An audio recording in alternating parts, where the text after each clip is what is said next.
ধরে নেবে ফ্লাইট, খুলে যাবে নতুনের দরজা, ভরে যাবে light, future lights. Rolling action. নমস্কার, আমি সুদীপ্ত দে আবার চলে এসেছি ফিউচার লাইটসের ফ্লোরে। প্রতিবারই কোনো না কোনো একজনকে নিয়ে আপনাদের সামনে আসি, অনেক রকম কথা হয়, এক একজনের সাথে এক এক রকম। আজকে আমাদের সাথে রয়েছে পৌলমী মিত্র।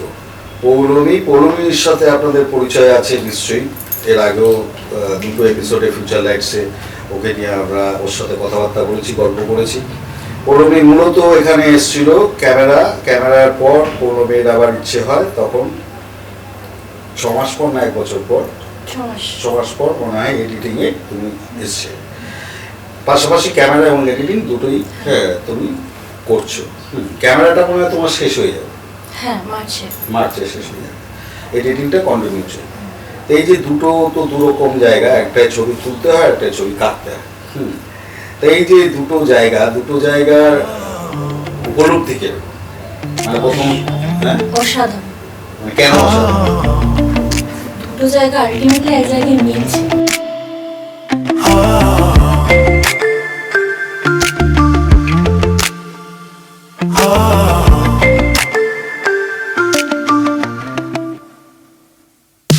কাটাকাটি হুটোপুটি, শটে শটে লুটোপুটি, কত জীবনের গল্পেরা বয়ে যায় সিনেমার হাত ধরে। জীবনের গল্পেরা 24 প্রেমে বাঁধা পড়ে যায়। সেই মেলার জায়গাটা যখন এনজয় করতে পারছি,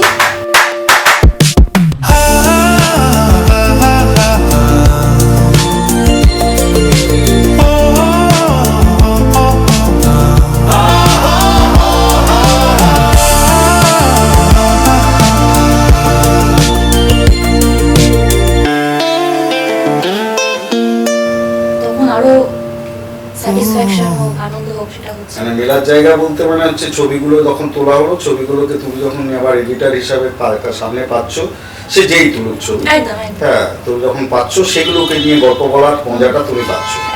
আচ্ছা, আবার ছবি তুলে ছবির মধ্যে ফ্রেমের মধ্যেই অনেক কিছুকে ঘটনা ঘটছে, তমুক সেগুলো নিয়ে এডিটার কাটে। হ্যাঁ, সেই ছবি তোলার মধ্যেও কি সেই একই জিনিস পেয়েছো, নাকি মনে হয়েছে এডিটিংয়ে আলটিমেট ওইগুলো আসার পর পোস্ট প্রোডাকশনে আমি যখন সমস্ত ওই ছবিগুলোকে নিয়ে অন্য গল্পের মতো করে এগোতে থাকি, আমার গল্প করতে থাকি, সেটা মোর ইন্টারেস্টিং হয়েছে? আমি এখানে আসার আগে খুব হালকা ফুলকা, এখানে এসে আমি অনেক বেশি শিখেছি। মানে হালকা মানে হালকাই, একটু ক্যামেরা নিয়ে ক্যামেরায় হাত দিয়েছি, একটু স্টিল নিয়ে একটা পড়াশোনা করেছি, স্টিল নিয়ে করেছি, মানে স্টিল ফটোগ্রাফি প্রচুর করেছি।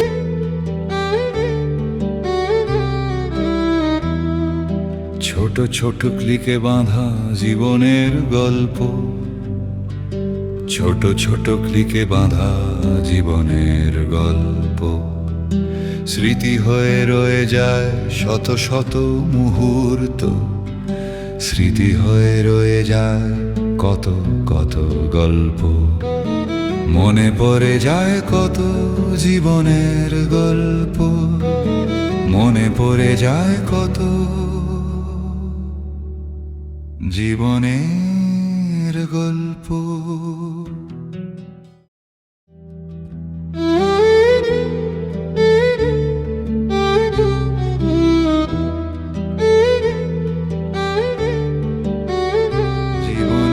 তোমার কিছু ফ্রেম কম্পোজিশন আমি দেখেছি ভালো করো, যাই হোক ওটা তো ভালোই হয়েছিল স্টেপ।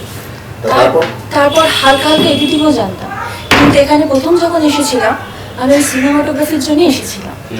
হ্যাঁ, তো দুর্বলতা তো একটু আছেই ক্যামেরার প্রতি, কিন্তু সেটা আমি বলছি না, আমি বলছি যে ক্যামেরা, আমার কথাটা খুব পরিষ্কার, ক্যামেরা তার প্রতি দুর্বলতা ছিল, তার সেই সময় দুর্বলতা এডিটিং থাকলে তুমি ভাবতে, কিন্তু চলতে চলতে সিনেমার দুনিয়া যেহেতু তোমার মনে হচ্ছে যে এডিটিংটাও একটুখানি আমি বুঝি তো ব্যাপারটা কি।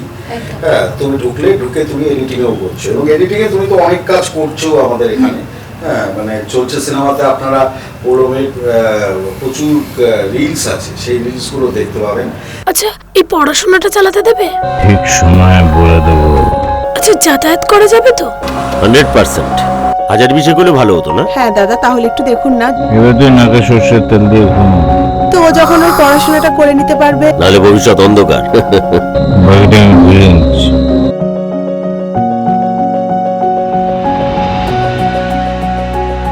এবং সেই রিলসগুলো আমি বলছি বলার দরকার পড়বে না।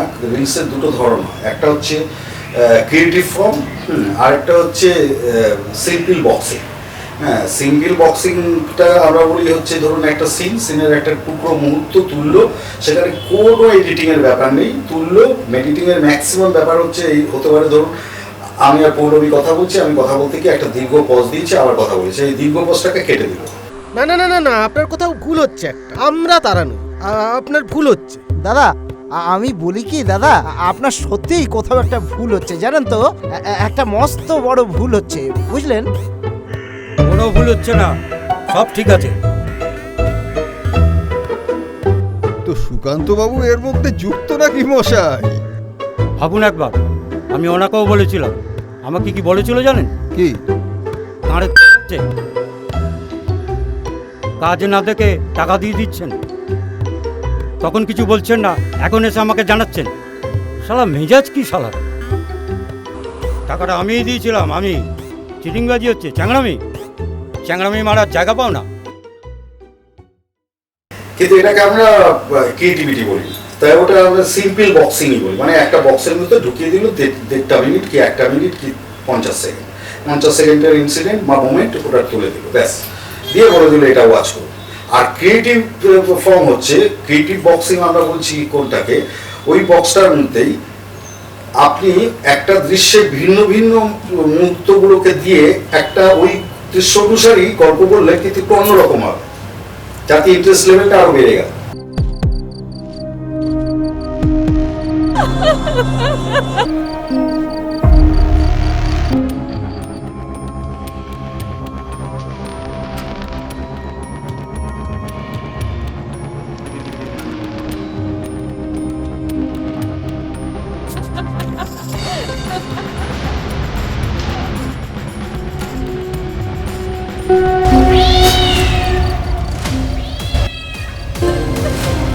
কিন্তু মনে ময়লা লাগলে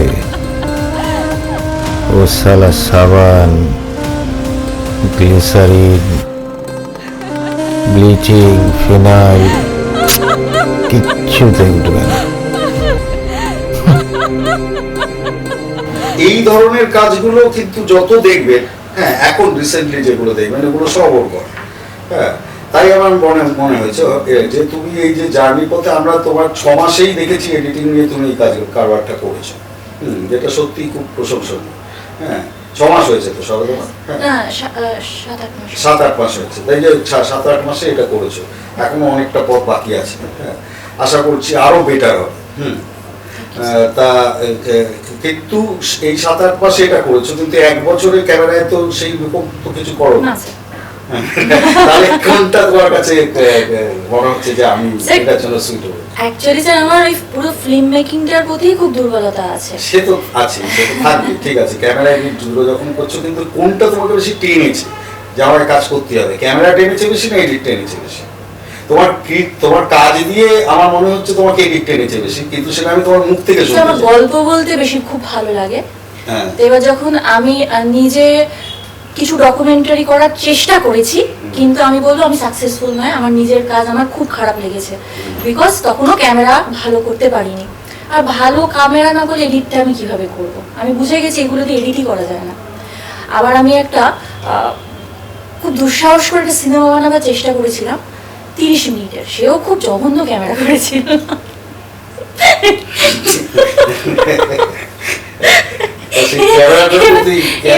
এবার সেইগুলো নিয়ে আমার মনে হচ্ছে এডিট কি করে করবো? আমাকে তো আগে জিনিসগুলো আনতে হবে। আমি গল্পটা যাই বলুক, আমি আমার সেটে দেখি কত, এই তো আমরা এখানে বসে আছি, সবাই খুব সুন্দর দেখছে, তো কি অবস্থা চারিদিকে, তো আমি দেখছি তো ওই ফ্রেমটুকু। তো আমার মনে হচ্ছে আমাকে ক্যামেরাটা শিখতে আমি অনেক শিখেছি, অনেক বুঝেছি, মানে অ্যাপ্লাই করিনি, কিন্তু কেন অ্যাপ্লাই করোনি? তোমার কনফিডেন্স লেভেল না না না আমি এটা একটা সময় গিয়ে আমি খুব সহমত, আমার ইনস্টিটিউশন আমাকে খুব সাহায্য করেছে নিজেকে বুঝতে যে অ্যাকচুয়ালি আমি গল্প বলতে ভালোবাসি। এবং গল্প বলতে গেলে, যদি আমি গল্প বলতে গেলে ওটা আমাদের ফর্মাল কথা হচ্ছে ডিরেক্টর বলে তাকে, তো ওটা হতে গেলে সবকিছুই তো জানতে হবে। হ্যাঁ, একটা ডিরেক্টর কি দক্ষ ক্যামেরাম্যান হওয়া দরকার, বাট ক্যামেরার A to Z সে জানে এই জিনিসটা কখন প্রয়োগ করব, আমার ফ্রেমের কোনখানে আমার চরিত্র থাকবে, কি কারণে থাকবে, সেটা একটা ক্যামেরাম্যানের থেকে ভালো বুঝে পারি, সে ক্যামেরাম্যানকে বলতে পারে না এটাই হয়। আমার এই চরিত্রটা তিনটে ফিল্ডে, ওই মিডিল ফিল্ডে থাকবে, মিড ফিল্ডে মধ্যখানের ফিল্ডে থাকবে, হ্যাঁ, এবং সেই ফিল্ডের লেফট ঘেঁষে থাকবে কি রাইট ঘেঁষে থাকবে, সেটা সে ক্যামেরাম্যানকে বলে, ক্যামেরাম্যান সেই অনুসারে কম্পোজিশন তৈরি করে। হ্যাঁ, ঠিক আছে, সে নিজের মতো কম্পোজিশন তৈরি করবে। আমার রামকে দরকার, সে শ্যামে ফোকাস করে বসে রয়েছে, শ্যামের উপর এক্সট্রা সব লাইট, হ্যাঁ, কেননা শ্যামকে দেখতে সুন্দর লাগছে, হ্যাঁ, ঠিক আছে, ও হয় না, হ্যাঁ, যে যাকে দেখতে খারাপ লাগছে আমার তাকেই দেখাতে হবে এখন, হ্যাঁ, অতএব তাকেই ধরো তুমি, অতএব সেটা তো বলতে হবে তাকে। সেই কারণে তুমি ক্যামেরাটাকে এত ভালো করে শিখেছো, সেটা চেষ্টা করি, শিখতে পারি কি না জানি, হ্যাঁ, কিন্তু এডিটটা তুমি ভালোই করছো এখন পর্যন্ত। এই জন্য যে আমি আবার আমার ইনস্টিটিউশনকে অসম্ভব ধন্যবাদ দেবো আমার নিজেকে নিজে চেনার জন্য। মানে আমি এডিট ভালো করতে পারি সেটা আমি কোনোদিন বুঝিনি। আমাকে আমার প্রত্যেকটা স্যার, ফ্যাকাল্টি, অবশ্যই আপনি, মানে আমি এখন বুঝতে পারি মানে এডিটিংটা আমি পারি, মানে এটাও আমাকে এটার জন্য মানে এটা মনে হয় প্রথম আমি তোমাকে দিয়েছিলাম, তারপরে তুমি সব স্যারের কথাবার্তা, হ্যাঁ, আমি দিয়েছিলাম। আমি তোমার সাথে যখন আমরা এক্সকারশন করতে যাই তখন আমরা সকালবেলায় হাঁটতাম, হাঁটতে হাঁটতে তোমার সাথে আমি বুঝতে পেরেছিলাম ইউ হ্যাভ দ্যাট সামথিং, যে তুমি এইটার পরে ওইটা বলো, ওইটার পরে তোমটা বলো, দুটো মিলিয়ে আমি দেখি একটা অন্য মানে দাঁড়ায়।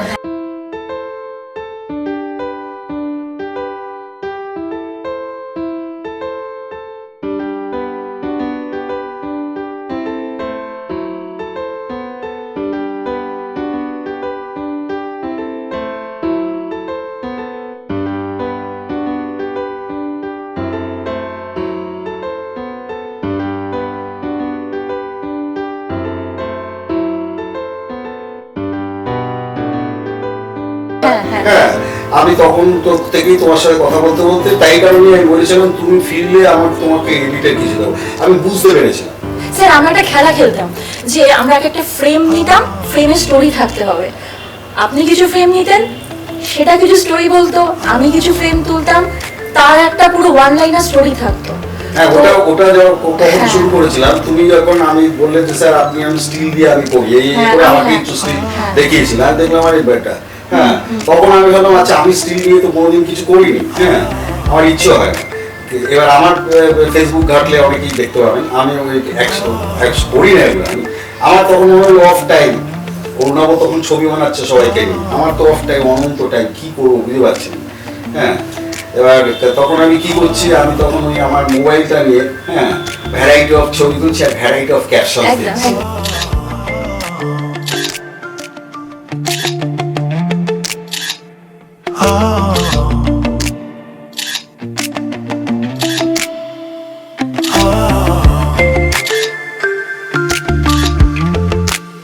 যার একটা অন্য মানে হচ্ছে, মানে আমি একটা করলাম এরকম পর্যন্ত যে মানে ফ্রেম অ্যান্ড কম্পোজিশন ধরে আমি করলাম কি, একখানা লতা এরকম করে লতিয়ে শুকিয়ে গেছে, হ্যাঁ, আরেকটা হচ্ছে ফুটেছে সব, হ্যাঁ, আমি দুটোকে দেখিয়ে বললাম যখন অবহেলিত ভাবে ছিল তখন সৌন্দর্য দিয়েছে, কিন্তু কেউ অবহেলার ফল হচ্ছে শুকিয়ে গেছে পরে ফ্রেমটা, হ্যাঁ, এরকম অনেক কিছু। আমি তো এই মুহূর্তে বসে স্যার ভিডিও বানাচ্ছিলাম, আপনি যখন সবার ইন্টারভিউ নিচ্ছেন, কথা বলছেন, আমি হঠাৎ আমি আবার মগ্ন হয়ে গেছি যে আমার কাছে কিছু স্টিল ছিল, আবার আমি গল্প বানাচ্ছিলাম।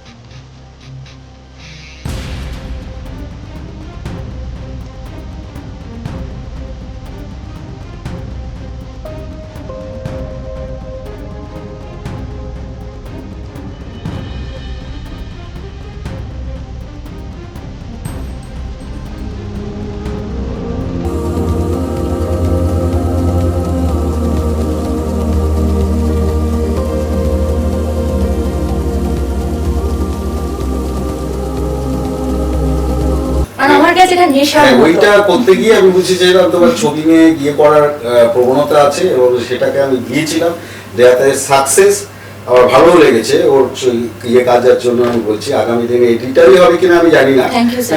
হ্যাঁ, কিন্তু ডিরেকশনও চেষ্টা করতে পারো তুমি। কিন্তু তুমি বড্ড ফিকল। হ্যাঁ, তোমাকে একটু স্টেডি হতে হবে। হ্যাঁ, আদারওয়াইজ হবে না। আর তোমার যা বয়স তাতে তোমাকে তো আর মারধর করা যায় না। হ্যাঁ। স্যার আমার মেয়ের আজ থেকে সিবিএসই শুরু হয়েছে, হ্যাঁ। আজকে ম্যাথস পরীক্ষা ছিল। হ্যাঁ, তা যাই হোক, হ্যাঁ, কিন্তু তুমি পারবে, শেখার কোনো বয়স নেই, এই কারণেই বলা হয়। হ্যাঁ, শেখাটা কোনো ব্যাপার না, 80 বছর বয়সের লোক যদি মনে করে শিখতে পারবে। হ্যাঁ, তা যাই হোক, আর তোমার সাথে কথা বলে খুব ভালো লাগলো। হ্যাঁ, পৌলমীর মতো অনেক ছেলে মেয়ে আছে, অনেক মানুষও আছেন যারা অনেক বয়সও এখানে এসছেন তাদের স্বপ্ন তাদের ইচ্ছেগুলোকে সাকার করবার জন্য। হ্যাঁ, আপনারা আমাদের সমস্ত ছেলেমেয়ের সাথে আগামী দিনে থাকবেন। পৌলমীর ছবি তো দেখছেনই, রিলস, আগামী দিনে নিশ্চয়ই তুমি কোনো ছবি কারো কিছু কাটবে বানাবার ইচ্ছা আছে, স্যার। বানাবার ইচ্ছা আছে।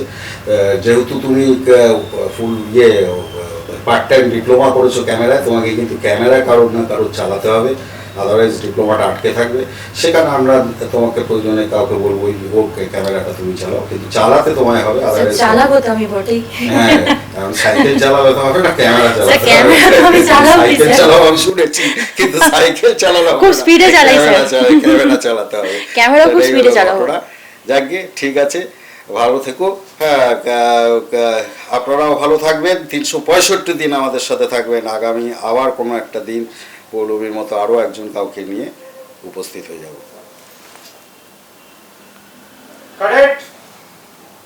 Future lights